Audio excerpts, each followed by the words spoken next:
I always joke, is like, I say our generation because like, as in like, it's not, we're not so old, but I'm saying it's like when we would talk about something being online like 10 years ago, you would talk about something being photoshopped. Right. In today's day and age, people are like, oh, is that Facetuned? And like, and that's like, where it comes, and that's brand equity right there.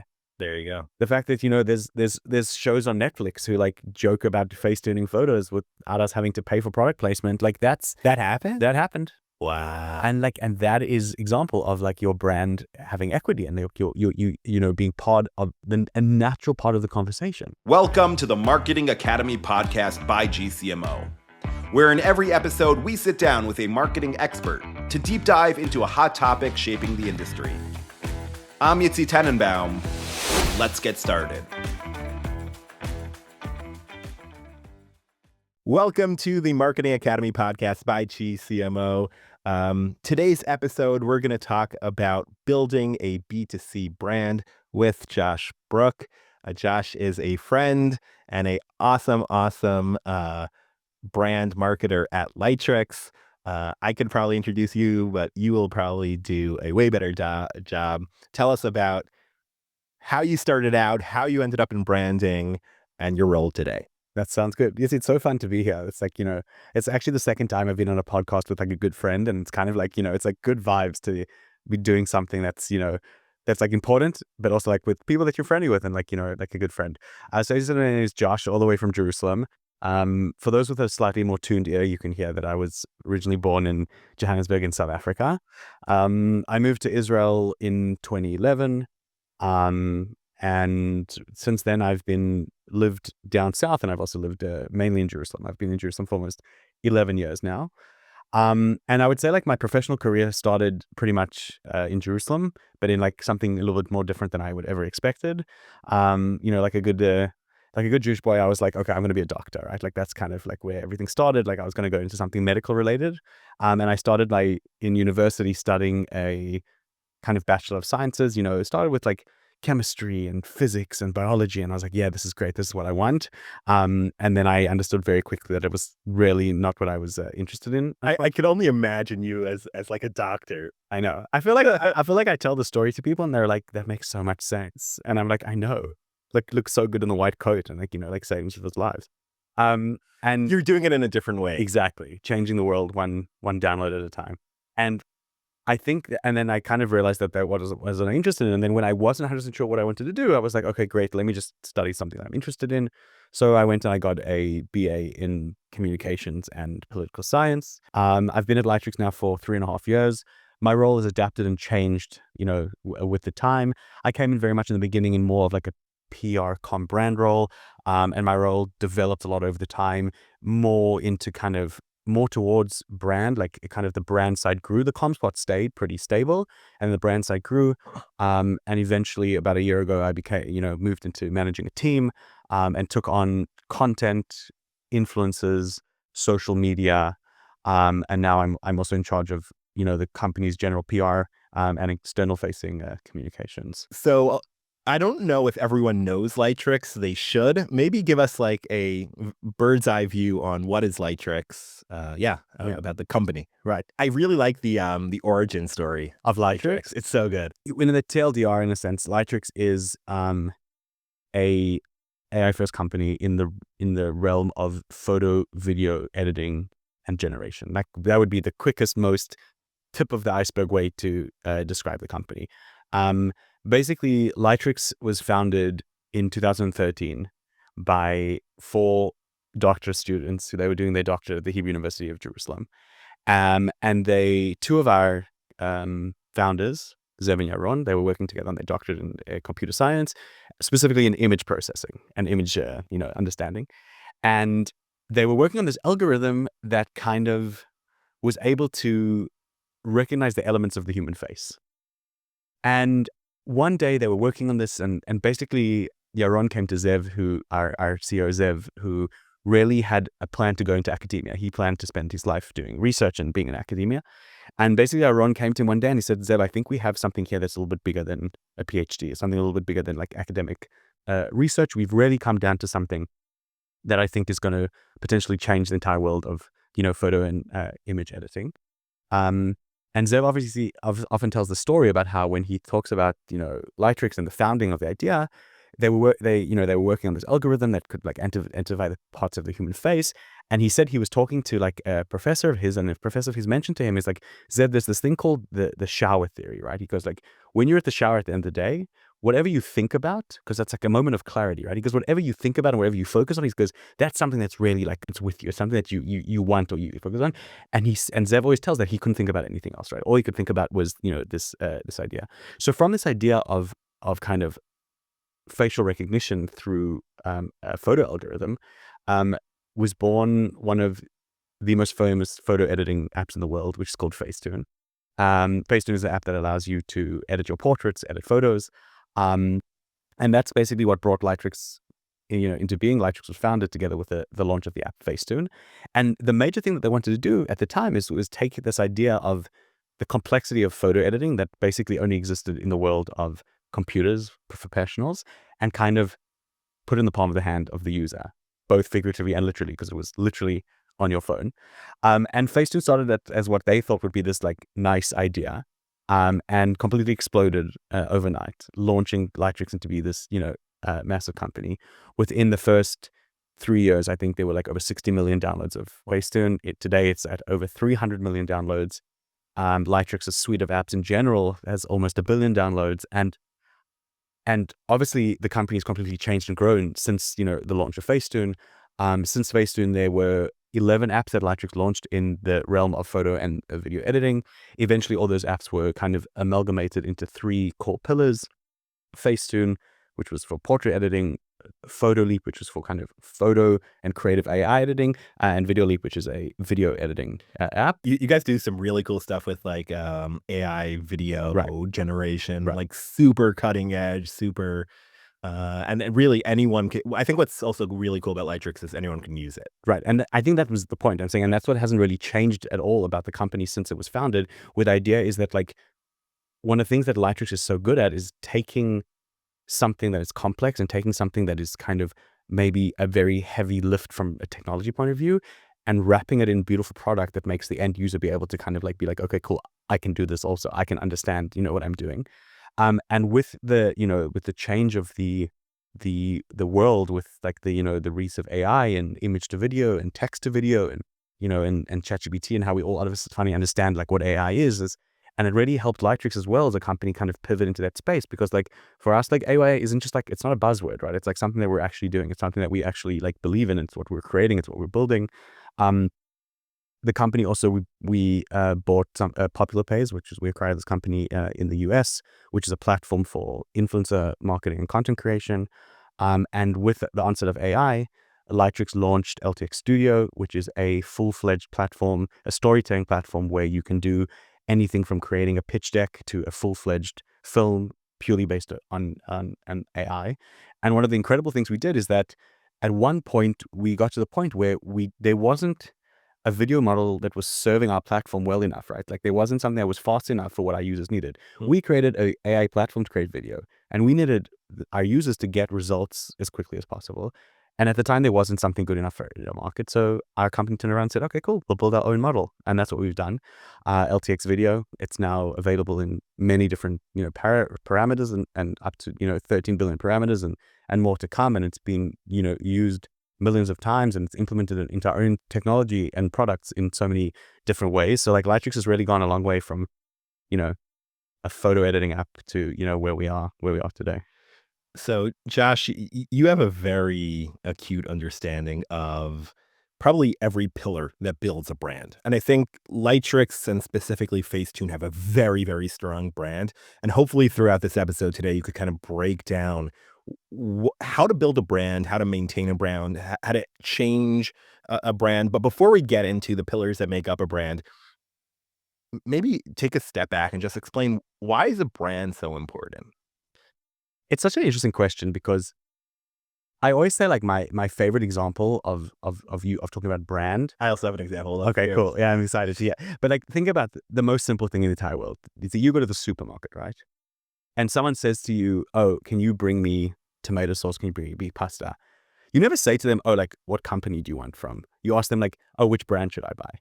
And like, there's your answer, right? It's like, it's so inherently ingrained in us, this concept of something being branded or being a brand, that we don't even realize like the importance, right? Like, you don't talk about like, one company versus another. You talk about different brands. Like, when you're facing people at the end of the day, you're talking about a brand, like what people are coming from.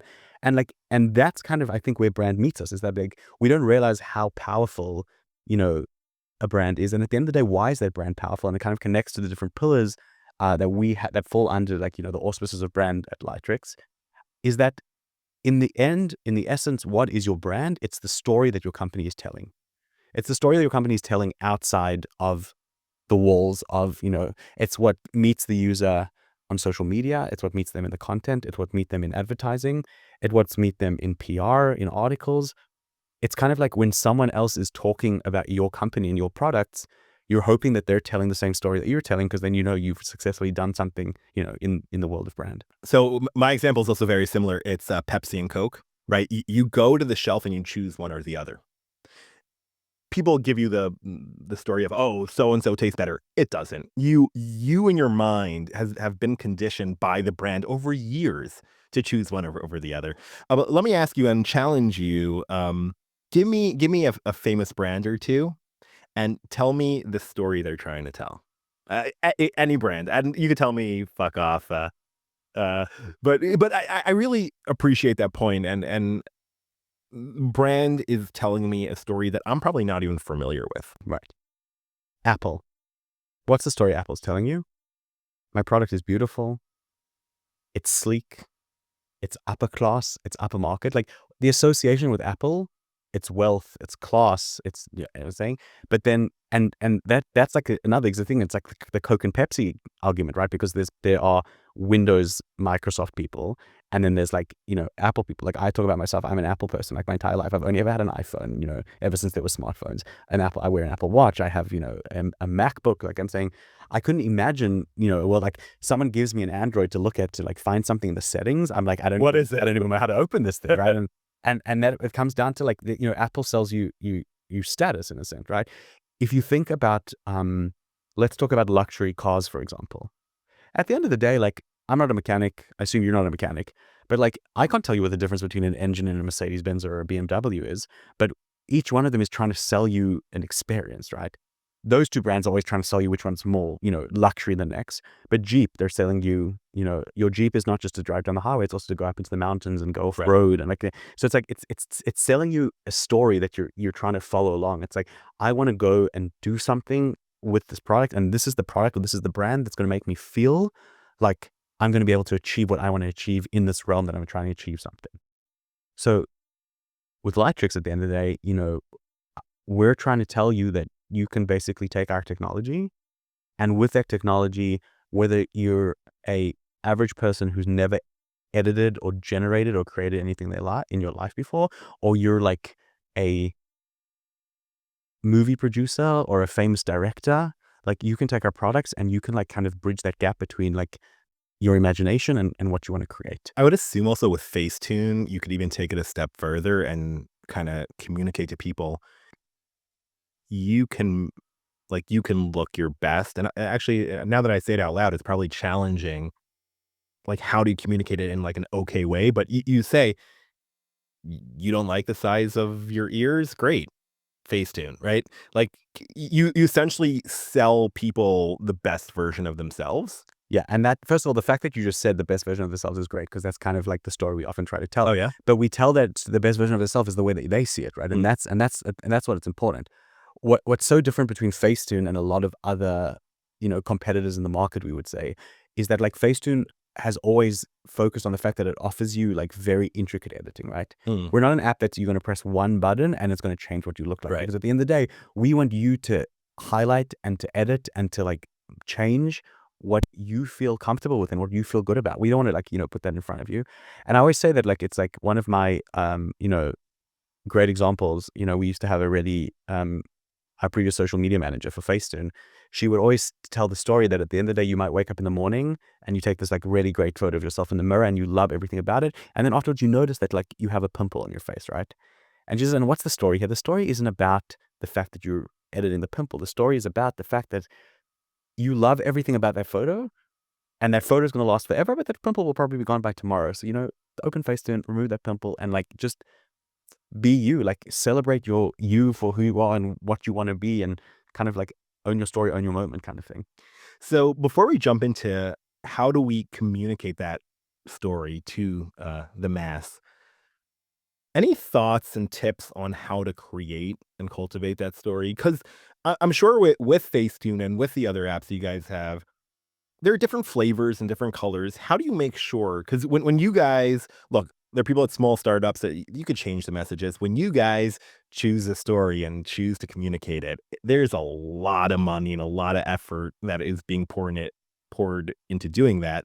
So how do you make sure the story is super precise and really hits the nail on the head? I think the first step is to make sure that you're telling the story that makes sense for you to tell, right? Lightricks as a company, our story has changed over the years because our offering has changed. And I think that's something that's particularly unique to a company that has multiple touch points and products, where there's this concept that people talk about being a house of brands or being a branded house. And in the last couple of years, Lightricks has moved into the world of trying to be more of a branded house as opposed to a house of brands, which means to say is that more and more people are learning about Lightricks as the company because of our technology. Like the conversation around technology has changed in the world, right? Like 2-3 years ago, people would talk about Lightricks being a mobile app editing company. And the story there was a bunch of, house of brands, right? We had Videoleap and we had Facetune and we had Photoleap, and each one, and still today, by the way, each of our products tells a different story. But the thing that we're working on now is making sure that they're all telling together that same story of Lightricks, right? When we talk about this idea of bridging the gap between imagination and creation, or we're talking about allowing yourself to kind of create with technology. We're in this world where our technology is there, it's available, just take it and create it. It's that's the whole story that we're telling, right? It's no longer about each one at their own. It's where each of these elements all meet together and trying to tell, the same story. And I think when it comes to a startup or it comes to, a company who's trying to get somewhere specific with what they're doing, is they just need to kind of take a moment, step back, have a look holistically at what they're doing and say, what story am I trying to tell? At the end of the day, what do I want, my customer to feel? About, and not in a fluffy BS kind of way, right? Not in what do you mean what I want to feel? At the end of the day, what I said to you about Apple, right? Or what I say to you about someone, we want someone to come and take LTX Studio, right? And they're going to they have this idea for this script that they're trying to break their head over. They can't imagine what it's going to look like. And they're going to put into LTX Studio and they're going to play with all the different features, where they can change the setting and the colors and the thing. And they can use our model to crisp the picture in the way they want to see it. And then you want them to take a moment and step back and have this aha moment where they look at what they've done and they have this feeling of accomplishment. And that same feeling of accomplishment and that same feeling of the wow of technology is that same wow that I want to meet the Facetune user when they do something as simple, and I say simple in inverted commas because it's not the most simple thing, but something as simple as just being I wonder what I would look like if I was blonde, right? And that's kind of where the story of technology meets, right? I'm saying you want to know that each thing you're doing is making your customer feel kind of what you're trying to hope that they're feeling through the use and love of your product.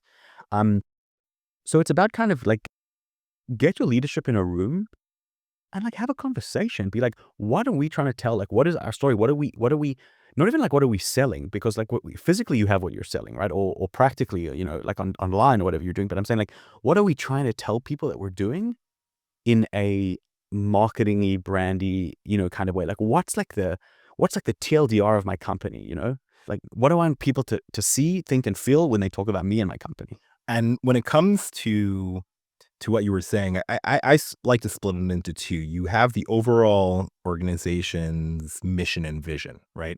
That's kind of the high level, the founders. Why do we exist? How are we making the world a better place? And then the brand kind of takes that very abstract kind of higher level thing. If you took Apple, for example, you could take kind of the overall company's vision and then you bring it down to the iPad. Why is the iPad here? How do I want the iPad to make people feel? So I think there are two levels of it. And you spoke about the house of brands and right. So what does the company make me feel? What does Lightricks make me feel? And then what does Facetune make me feel? And they're two different things. I assume that the brand is a lot more agile and can change a lot more than when Apple built an overall feeling for Apple, changing that will be very hard, right? If they slash prices and become, hey, anyone can have an Apple, it'll be very weird and different. But I think a product can adapt and change a lot more. A product can easily adapt and change, but I think also like what you said about a vision and a mission, that's like the core of like a branding, right? When you're going about a branding process, whether it's a rebrand or anything, you want to define what your vision is and what your mission is, and then you can kind of like from those you can kind of like pull apart what it means for each thing. And that's, by the way, it's a lot of how the methodology of how we do things at Lightricks, right? So we have an overarching vision, we have an overarching mission. And then the question is where does that overarching vision and mission meet every single, like product? We did this exercise about 2 years ago. Like I'm saying, obviously it continues every time, but like, we basically, took what we had then decided was the vision and mission for Lightricks, and we sat in the room with all the vertical leaders of each of our different products. And we said, this is the vision and mission of Lightricks. Let's now create that same vision mission for each and every one of our products, but based off the vision and mission for Lightricks. So it kind of became like this, almost like I would say like this chart of different like visions and missions where you could feel that each vision and mission spoke to the original vision and mission of the company, but then like each product was able to almost different flavor. Exactly. Tell that story in a different way. So once you have the vision, the mission, the branding, you have that story, you have the feeling, you know what feeling you want the app to evoke. How do you validate it? How do you test it? Or do you test it? It's a good question because there's two ways. There's like two ways to go about it. You either just like go with the flow in terms of like you've decided this is your vision, this is your brand, and you obviously put it out there in everything that you're doing and everything that you're, whatever your touch points are externally for your brand, and kind of see how your audience reacts and interacts or engages. But a lot of times there's ways in order to like kind of soft launch, test things out, it's almost like, it's like with product, right? At the end of the day, like, at Lightricks, when we have a new feature or we have a new update or we don't just like go out like guns blazing with everything. You don't decide from like today to tomorrow, okay, cool, we're putting this new feature and we're just going to put it out there. Let's hope and see what happens, right? You always soft launch, you see how users react, you see how they interact, because sometimes you have to go back to the drawing board because you have to have a moment where you're like, oh, the user didn't understand what to do. And I think with obviously something a little bit more abstract like branding, it's a little bit more difficult, right? You can't like, it's very hard to like test a brand. You can't like, however, there's companies that have done it and it's completely backfired. Right. Gap, for example, they changed their logo. People were like, what are you doing? They spent millions of dollars, and within a year, they were back to their original logo. Interesting. Because it's like people...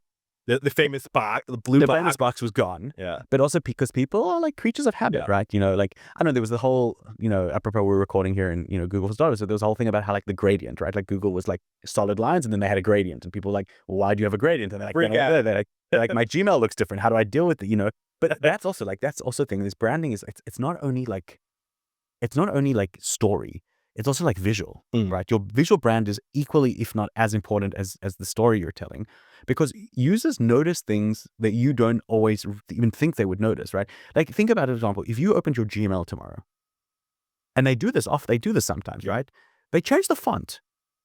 Like you like opening, like what the heck is going on here? So like it's the same, like sometimes we change fonts, we change the way menus are laid out, like sometimes we'll like, we'll do user testing to see which menu layout looks, better or different. And like then you'll get like messages to our CX being like, hi, I can't find this feature anymore. And we're like, no, it's literally just there. We just like maybe change the icon or like move the text around. Like, so I'm saying like there's all these things that like you also have to realize that users get used to and they focus on and they understand and they like look at your brand and they have this like concept. And that was the thing, like Gap changed their logo. People were like, and Gap they went straight back to the old one because like sometimes there's things about brand that you can't change. Right. But you can try. Especially if you put so much effort into building it up. Correct. And then it's funny, when I was at Facebook, you would move the button from left to right. 2 million people just left the app. You're like, and you're like, what is that? So I totally get that every small change. But there are times as a brand manager, you have to say, it'll take them time to get used to. Give them, so it's a fine line to say, hey, okay, I accept it. I'm taking a step back, and then there are times you have to say, hey, I understand the pushback, but this is what we have to do. Give it some time, and you'll get used to it. And big companies and small companies do make changes, and we learn to live with them. Exactly, for sure. And I think you touched on something here that is super important, because it kind of comes down to brand in general, is that like brand is about longevity. And that's what takes time, and that's why sometimes it's very difficult to, as you said, like, how do you measure if something's working? How do you measure if something makes sense? How do I know if people are reacting to my brand in the way? And the problem is that it's not something that you can, use or test overnight. Right. It's not as simple as releasing a feature to 10% of your users and seeing, because that's like, I don't know, like let's say like you release a feature to a specific percentage of your users, say, 1 million people. It's a pretty huge group of people who can try something out. Like we can go in Facetune, can be like, great, 1 million people are going to look at the menu differently today for one day. And you can get like interesting data based on that. Brand is like, it takes like months. It takes sometimes even years to build a brand that people recognize and they associate with and they understand what it means. Right. And, especially if you're somewhat small, right? If you're Google and Apple, that's one thing. But if you're and not a gigantic company like Gap or Pepsi, then the fact that people know that you exist, being able to change that becomes very difficult. Correct. And you also see like where you enter in the conversation. Like I'm saying, like when all these massive publications come out with lists of companies doing amazing things in the AI space, and Lightricks is on that list. It's like there's work that's been done behind that. You've like made your brand connected to something. The fact that people use Facetune interchangeably with like concept of editing, that's a really good point. Yeah. It's like, I always joke, is like I say our generation because like as in like we're not so old, but I'm saying it's like when we would talk about something being online like 10 years ago, you would talk about something being photoshopped. Right. In today's day and age, people are like, oh, is that Facetuned? And that's like, where it comes, and that's brand equity right there. There you go. The fact that, there's shows on Netflix who like joke about Facetuning photos without us having to pay for product placement. Like that happened. Wow. And that is example of like your brand having equity and you being part of a natural part of the conversation. Wow. That's huge. Okay. So now comes the hard question that, Josh, I hope you'll be able to give our listeners some kind of guidance on. You have a very strong brand that Netflix shows are mentioning. Walk me through the different components of how do I do that? How do I shape? We were talking about it as it's so easy because I think we spoke about the gigantic brands that have done it so effectively. But I'm a small startup of 200 customers. How do I go about, what are the levers that I use to influence and take my story and bring it to the masses? We mentioned a few along the way. We mentioned PR, we mentioned influencers. Maybe we mentioned the visual element of it. Can you walk me through what are those main steps that I should consider and I should look at when trying to, I have the story, I defined it, I may have tested it, now I want to bring it to the masses. Where does that story start? The most important thing in the beginning is once you've defined that story, you need to make sure that you're telling that same story in all of your touch points. And it's also easy for us to sit here and talk about, building brands and companies. But you also have to remember that like every company, even the most famous ones in the world that you know today, they weren't what they were on day one when they launched. No. Like Google wasn't Google on the day that Google was founded, right? And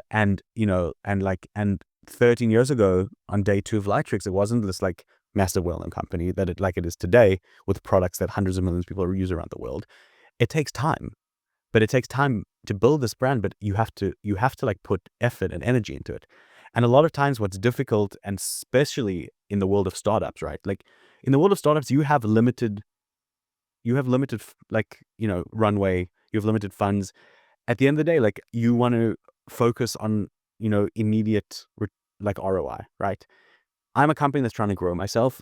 The most meaningful thing for me in the beginning is downloads, right? It's installs, downloads, customers. And if I have to decide between a social media post, maybe it's not such a good example.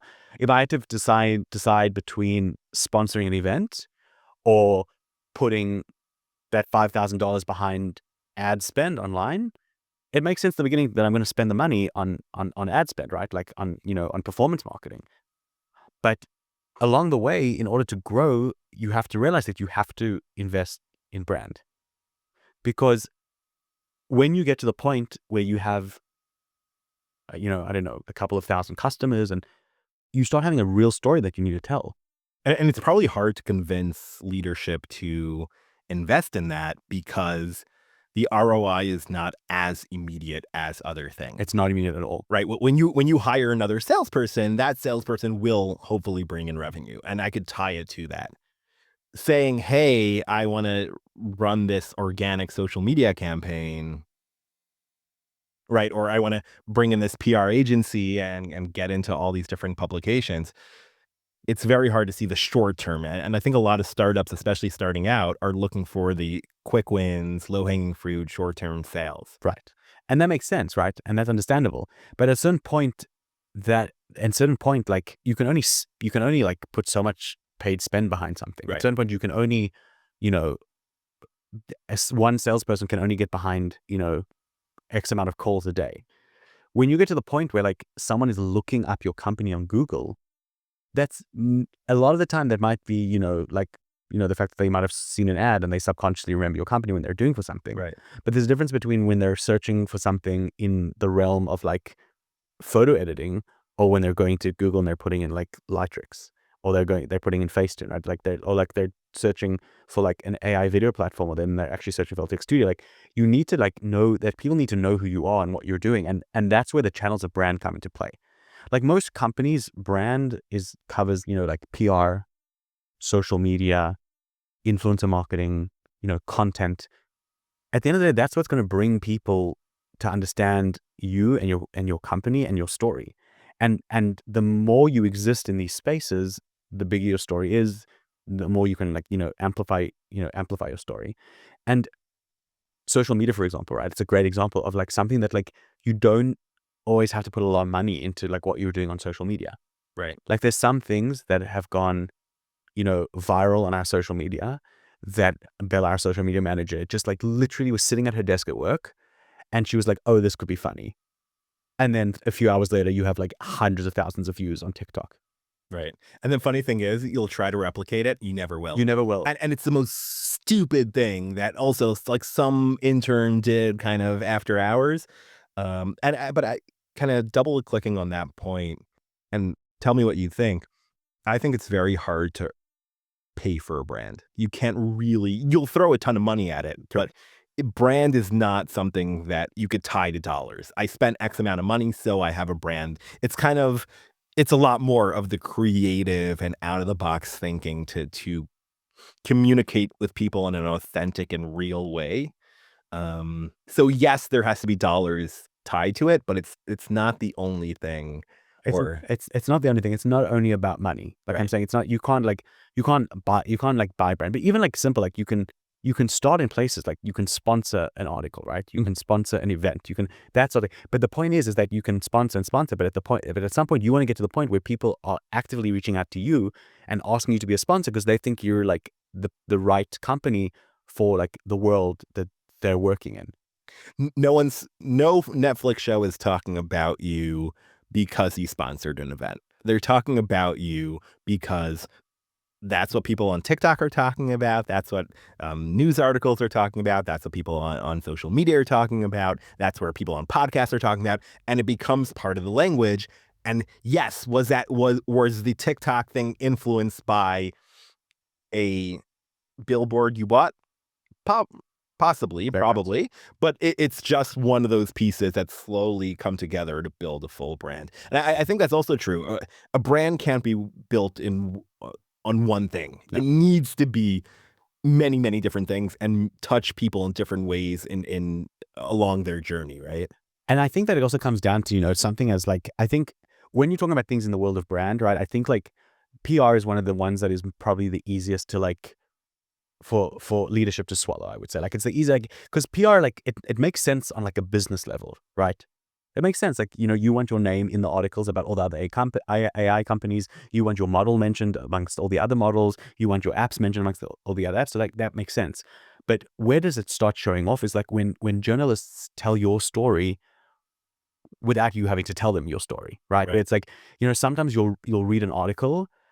I had this great conversation with Craig, who's our PR manager recently. I don't remember exactly what it was, but there was this article that came out, something about Lightricks, about one of our about our AI model, and we were joking. We were like, I like said as a joke, I was like, Craig, I'm like, it looks like you wrote this article, and that's the thing, is because the journalist hit the story so perfectly, because like there was enough for them.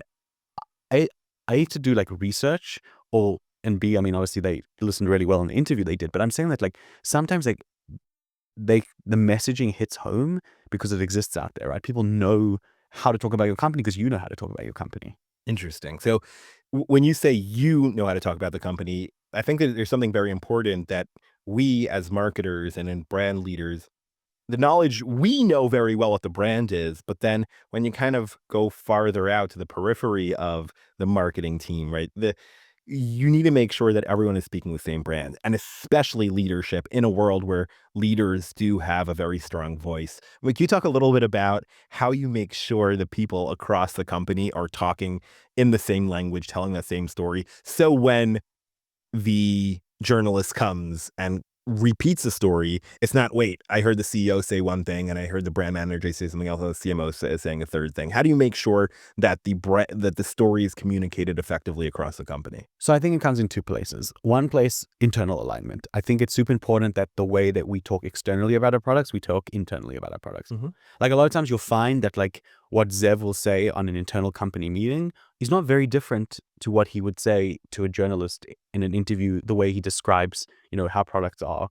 And also when we have updates and stuff and we send them out to the company, internal newsletters and stuff, like we pick and choose the words that go into that internal newsletter the same way as I would pick and choose the words I would put in a press release or on a social media post or on a website, because at the end of the day, you want to make sure that your employees are telling that same story. And like if it's a simple, in the world of like an employer branding, for example, even if it's something as simple as like giving your employees 5 options of skeletons of LinkedIn posts to write, when talking about specific products, like, do you know what I mean? There's like all these simple things to make sure that like everyone inside, is talking and telling that same story. And also something that's like important, I think, which is kind of like touches on your world as well, is that like we have a very close relationship between the brand team and like our product marketing teams, because that's a relationship that needs to exist. We need to make sure that brand and product are speaking the same language. And where does that meet you? With product marketing. Right. Like before we go out with any campaign, we do this thing where we write what we call the storytelling doc, Mm-hmm. right? So we have some new features coming out and we have some, new products coming out even in the future. And the first step, and like I had a meeting about this like, 2 days ago, like one of the things we spoke about is like, this is the doc, like this is the story that we're trying to tell. And what does the doc always end with? The section that I love to call is like, what do I want the customer to understand? Like what I want the person, whoever that customer is, the customer is obviously a very generic word, the person who's meeting this product or this feature or this update, Right. like what do I want to make sure that they understand from, this release? Like what I want them to get out of what they're seeing, whether it's like they made it to the hero of the website for this product and they only saw the first sentence. Like, and are they getting the same story as someone who would sit there for an hour and read our entire website, right? Like, is it the same thing? And then I want to circle back to something which you mentioned about leadership. I think that leadership is an underutilized brand element. A lot of times, like companies underestimate the power of their leadership in the public eye. And I'm not even talking about interviewing.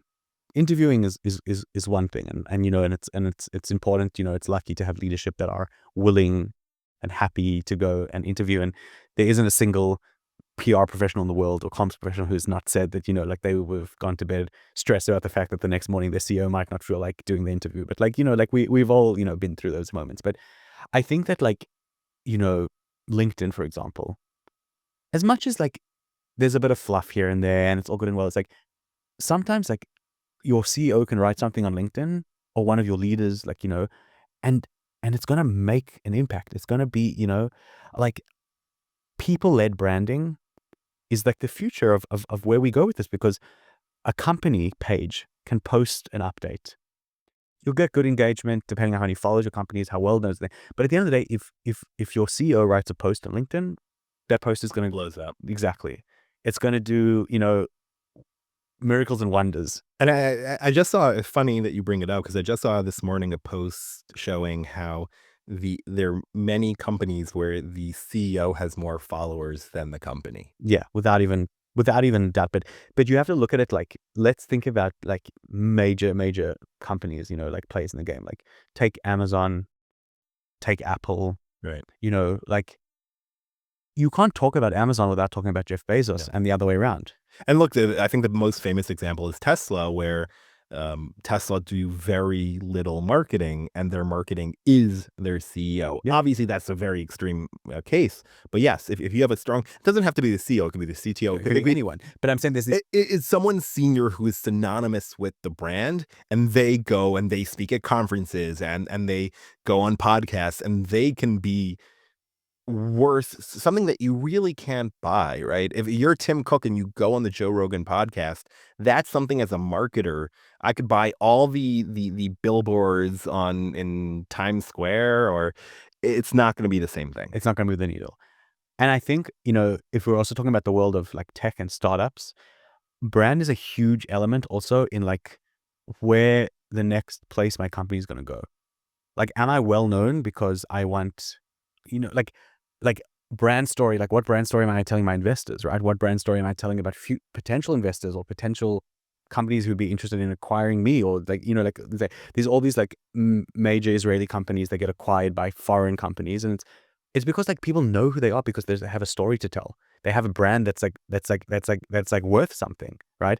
And when you want to, when your CEO goes out to meet an investor, right, or goes out to meet investors, like they're not rocking up like empty-handed into a room with, a glass of water. They're coming, with a beautifully designed presentation, usually, that's hopefully telling that story that you're trying to, like, what's the story that you're telling your, the investor, but also at the end of the day, before that, like, what's getting you in the room?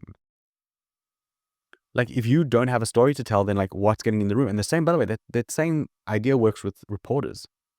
Like, you can send out 700 emails a day to every reporter that ever existed in the face of the earth. If the reporter's never heard about you or never seen anything you've done, or, like, why would they be like, why are they interested? What are they like? They need to like see you and feel you, and even if they see you in paid, like I'm saying, I always use this example is that like we also work, the brand team, we work very closely with our creative marketing team, because at the end of the day, like, be it, sometimes they'll send us an ad that they want to do, and they'll be like, what do you think of this ad? Do you think it's too much? Do you think it's too little? Do you think, like, and it's interesting because like, even if it's like something that's maybe a little bit, in a gray area, which we're like, let's just try it, like, let's see what happens. You want to still make sure that everything's telling that same story, that you're like, you're meeting your brand at all the different touch points, like not only in product, but also in design, in creative marketing, in the ads. Like, I want to make sure that the person who's seeing an ad for Facetune on their Instagram then goes and looks at our social media and doesn't feel like they're looking at two completely separate brands. Right. And that's something really important, especially when you have all these different teams that are creating publicly facing things, right? If you on your social media tell one story, and then I'm like, hey, this is great. I go to the website, because the website is built by a different team, looks different, tells a different story, focuses on a different feeling, right? So if social media spoke about how the thing is affordable, and then the website talks about how it's convenient, it's like, wait, like, what is this? And you get confused. And so both visually, it needs to tell the same story. And that's something, and that's why I think brand has a very important role of communicating, defining the brand, but then communicating it across the board. Because even the salesperson and marketers, our big pet peeve is salespeople that build their own decks. Yeah. Because they need to be telling the same story, because right when they leave or right before they came, the executive who's meeting them was on the website. They saw a message. And if you're telling a completely different message or an outdated message, yes, that was a message, but it was a message 6 months ago, you're you're just confusing the customer. So the importance of being unified, and also I think as a brand manager, it's your responsibility to make sure that everyone from the CEO to the salesperson to the product team also are product building products that align with the story I'm looking to tell. Right. So it's getting everyone on board with that. On the same page for sure. I know that you have some really, really cool branding stories from Lightricks. I would be interested if you would be willing to share maybe like a huge success. I feel like this is like an interview question, but right, the classic tell me about a success and a failure. But could you tell me about a success and a failure? I think that like that example I gave of Netflix, Dude, that's huge. that's like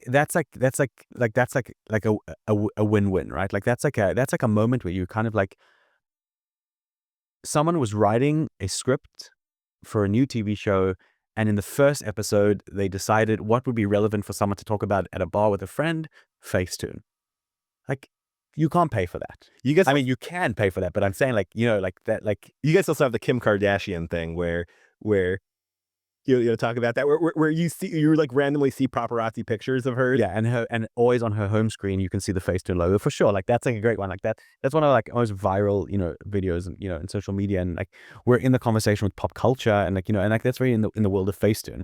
But like I'm saying, like I think that like that's like success. But that's the thing, is that like we have other really incredible products that, like I'm saying, that have gotten to amazing places, but they're still new. Like I'm saying, that's the thing, is that like that's why these things take time. Facetune wasn't invented yesterday. Facetune has been around for almost 14 years now. So like it's taken time to like, crazy, right? It's like taken time to build that story and to get to the point that it exists within, the world and pop culture, and whatnot. Also, like owning your narrative in a way is also super important. Whereas a lot of the times the stuff that's successful for us in the world of branding, and for other companies as well, by the way, is that like, if you're willing to have a little bit of fun at your own expense, like if you have a brand that's known well enough, like, Facetune, for example, and we don't mind poking a little bit of fun back at ourselves, that's like when you can find like really like a point of success. And that's something that like works for us quite a lot, in this realm of like social media. Interesting. Being comfortable to be, a part of the story that, that we're telling, about ourselves, even if it's like kind of from a more funny, the point of view on the side. What are the pitfalls? What are the mistakes that brands make? I think not understanding their audience sometimes. Okay. Sometimes like they'll partner with an influencer, or they'll, do a specific brand campaign that just doesn't, speak with their audiences. And I think, I was going to say, like, we were talking about successes and failures. I think that like a failure is the wrong word, I think, because I think sometimes that, like, I'm a big believer that if you don't try, you never know. And that comes down to the same thing about what we spoke about before. Like, the thing that's going to explode on social media is the intern doing something ridiculous at 2:00 in the morning because they're like, okay, cool, like whatever. Right. But then there's something you could spend an entire day doing, like a full-on production photo shoot for, and you'll post on social media, and it just like won't move. Right.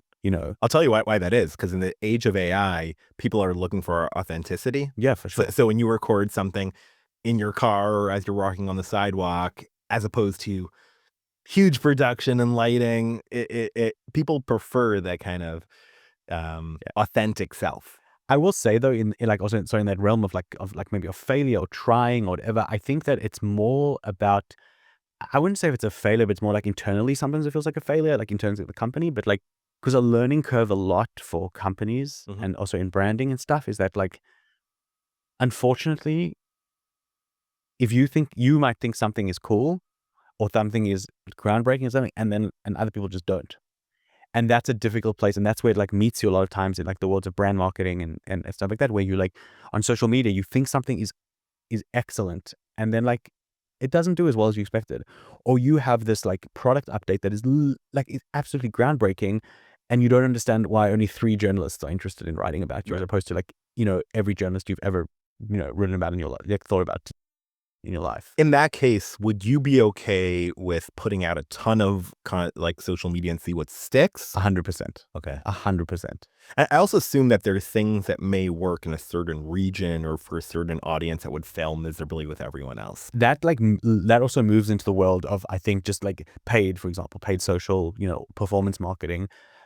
Localization is a huge, element of work that companies do all over the world. You guys are like super strong in Brazil or something. Correct. So like Brazil, by the way, Brazil's one of our best test markets because we have a lot of users. It's non-English speaking. So it's, majority is, non-English speaking. So it's like a good, also just as a side thing, not only Lightricks, but a lot of companies, for example, will test a lot of things in like Germany and Austria, for example, because it's a strong European market that is, that obviously they're an English speaking market, but they're primarily like a German speaking market. Like those are interesting. But I think that like where brand also comes into things, it's about cultural, in like sensitivities. And so for example, the same ad that's going to work in a Western country is not necessarily going to work in like a Middle Eastern country. Do you guys have localized like social media channel? Like, so you have a... Yeah, so we don't have localized social media channels specifically, but we have localized paid channels. Okay. And we have localized app stores as well, like app store screens. Like for example, like what you see on an app store in general, a lot of companies, what you see in the app store in the US might not be the same thing that you see in the app store in Europe or in a Middle Eastern country, for example, in that kind of way. Also the same way that you might run festive ads in different countries, based off different festivals, for example, like you might run something for Ramadan and for Christmas and, but you're going to obviously run that in different markets where like it makes sense. And brand meets you there sometimes because it's not always fun, but sometimes brand also needs to be the bad guy in the room. You have to be like get shown something and then you have to be the one who... That's off brand. Either off brand or you have to be like, that's... I'm sorry, I have to shoot this down. I don't think it's appropriate. It's like, so it's like sometimes, you're the bad guy in the room, like sometimes you'll see something, you'll be like, listen, we think this might be a little bit culturally insensitive. There's also a lot like around AI that we all have to be very careful with, in the way that things are created. But that also like gets into realm of like, legality and all these kind of things. But, sometimes like creative marketing will make an ad and I'll turn around and be like, listen, I think, we have to be careful. Like in this, X market, this might not go over as well as it does here or there. You're a gatekeeper at the end of the day. You own the language and what's being told. It's their job to just go crazy, and it's almost your job sometimes to like reel it in. And it's not fun to be in that position sometimes, but it is, it is what it is. Right. It's kind of the flip side of the job. Correct. You encourage creativity, but you also have to rein in that creativity. And there's a good point that you brought up. That might be a topic for a whole different topic, of the legality and ethics of AI, because the picture that you put together is essentially made up of many other pictures. How do we where do we know where it came from? So like that could be, the legality and use of AI could be an entire podcast. There are companies who are doing that full time, and it's super interesting too. I think we're finishing up. We spoke about many different topics in the world of branding. I feel like we just scratched the surface, but a lot of I think Facetune, Lightricks have a very strong brand, and I think those who come from smaller brands who are starting to build it up can take a page from your playbook. On you spoke about focusing on the story, on the feeling. I think that's super important. Here at Marketing Academy podcast, we also have teams that make us look good. Rotem Simon, thank you for producing this episode and helping us out with everything. Our home here at Google for Startups is a great place. If you have a startup company, this is a great place to kind of get it off the ground. Josh, this is so fun, and again, I feel like we're just scratching the surface, so hopefully we could do this again. Sounds good. It's lovely to be here. Thanks for having me.